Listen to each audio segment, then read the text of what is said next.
जय मां आदिशक्ति। योगस्था कुरु कर्माणि संगं तत्वा धनंजय सिद्धि सिद्धो समो भूत्वा समत्वम योग उच्यते।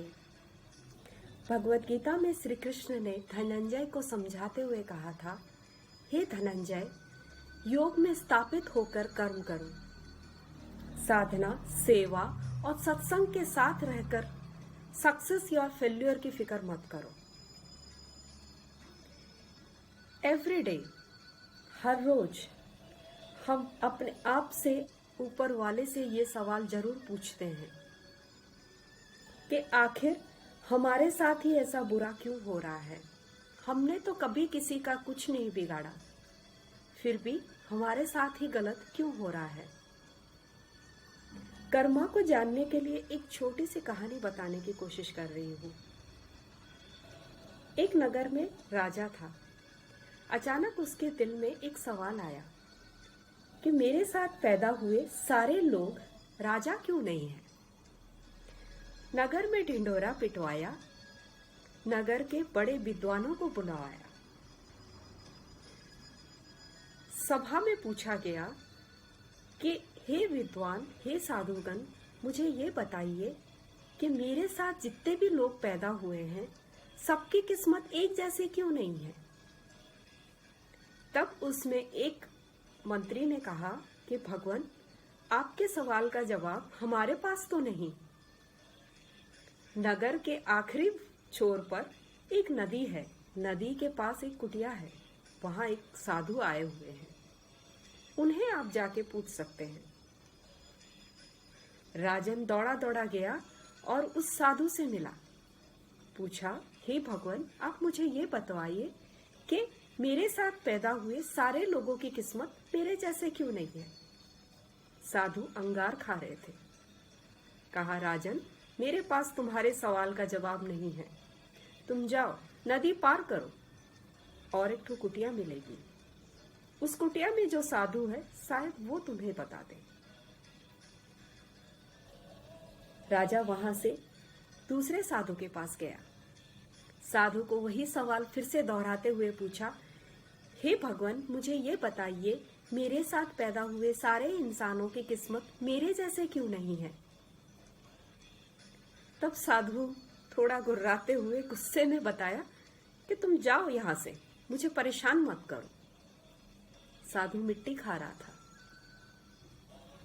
राजा निराश होकर वापस आते समय साधु ने पीछे से आवाज दी, जाओ राजन, जाओ, गांव में एक बच्चा मर रहा है, आखिरी सांस ले रहा है, उसे जाके पूछो, वो तुम्हारे सवाल का जवाब देगा।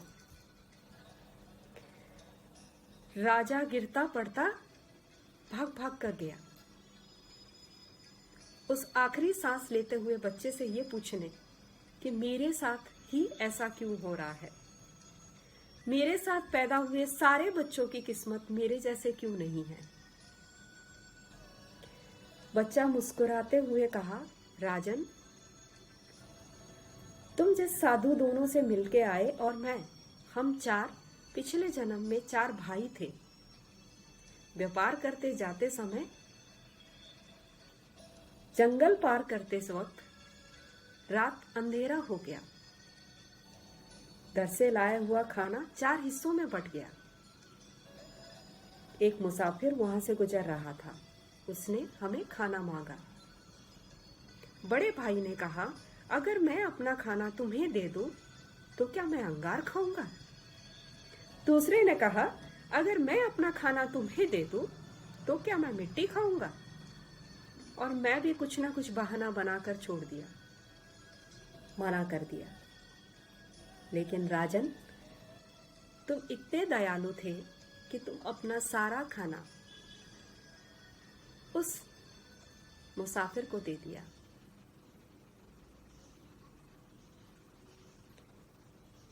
अंगार खा रहा हुआ बड़ा भाई, मिट्टी खा रहा हुआ दूसरा भाई, और मैं आखिरी सांस गिन रहा हूं, और तुम राजा हो, सुखी जीवन जी रहे हो। यही है कर्म। इसी वजह से तुम्हारे साथ पैदा हुए सारे लोग तुम्हारे जैसे राजा नहीं बन पाए। छोटी सी कहानी है, लेकिन कर्म बहुत अच्छे तरह से दर्शाया गया है। कोई भी दोस्त हमारे पास मुसीबत में आता है मदद मांगने के लिए, हम मना कर देते हैं। जिसने मना कर दिया उसने वहां पे अपना कार्मिक अकाउंट खोला। कभी भी किसी इंसान को हम मदद करते हैं, वहां हमने अपना कार्मिक अकाउंट खोला। इसी तरह हर वक्त हम अपना कार्मिक अकाउंट खोलते ही रहते हैं। कर्मा रिलीज करने के लिए 3 चीजों का मदद लेना हर वक्त जरूरी होता है। 1, साधना। हम कर्मा रिलीज कराते हैं, पास्ट लाइफ रिग्रेशन कराते हैं, आपके कार्मिक अकाउंट्स को रिलीज कराते हैं। दूसरी, सेवा। किसी भूखे इंसान को दिल से अगर खाना खिलाओ तो उसके दिल से जो दुआ निकले वो आपके लिए कई सैकड़ों गुना काम करता है। निस्वार्थ पर से किया हुआ सेवा आपको कार्मिक अकाउंट्स रिलीज कराता है। तीसरा, सत्संग। सत्संग के साथ कार्मिक अकाउंट्स रिलीज होते हैं। जय मां आदिशक्ति।